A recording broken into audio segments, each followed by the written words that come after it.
Land degradation and conservation measures.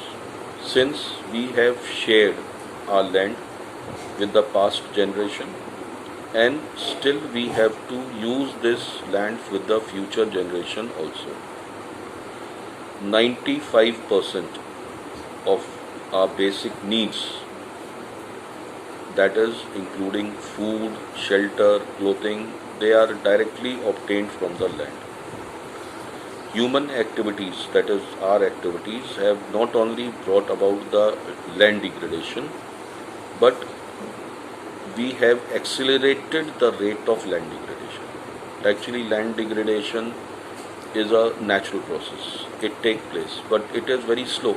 But due to our activity, mining is there, industries, and we are setting up the overgrazing, deforestation, quarrying. These are some of the human activities which have contributed significantly and upgraded the speed of land degradation. Especially if we talk about the mining sites. Once the mines are being extracted, minerals are being extracted, then that land becomes useless because it leaves deep scars and traces of overburden, especially in the state of Jharkhand, Chhattisgarh, Madhya Pradesh.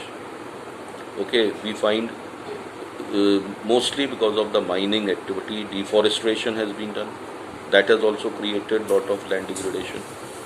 Then in states like Gujarat, Rajasthan, Madhya Pradesh, Maharashtra, overgrazing is the main reason for land degradation.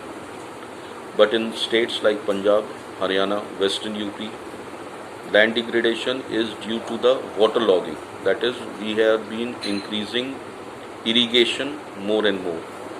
So by irrigation, lot of salinity and alkalinity is being added to the soil.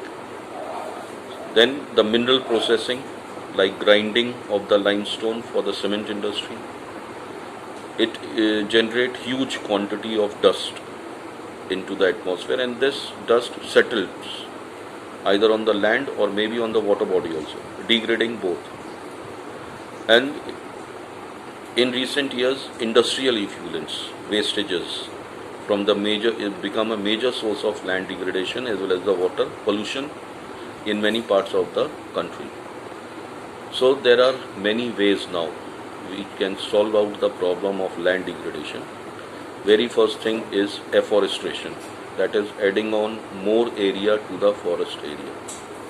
Then proper management of the grazings can help in some extent. Planting of shelter belts. Shelter belt means large number of trees are being grown in and around the fields. So not in a queue or in a line, but in a zigzag way.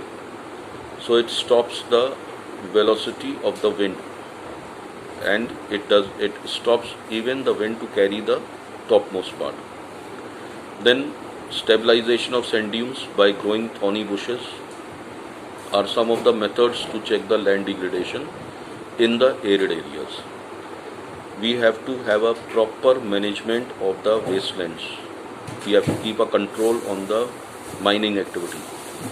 Proper discharge and disposal of the industrial effluents, and the waste has to be treated before it is being passed on into the land or water.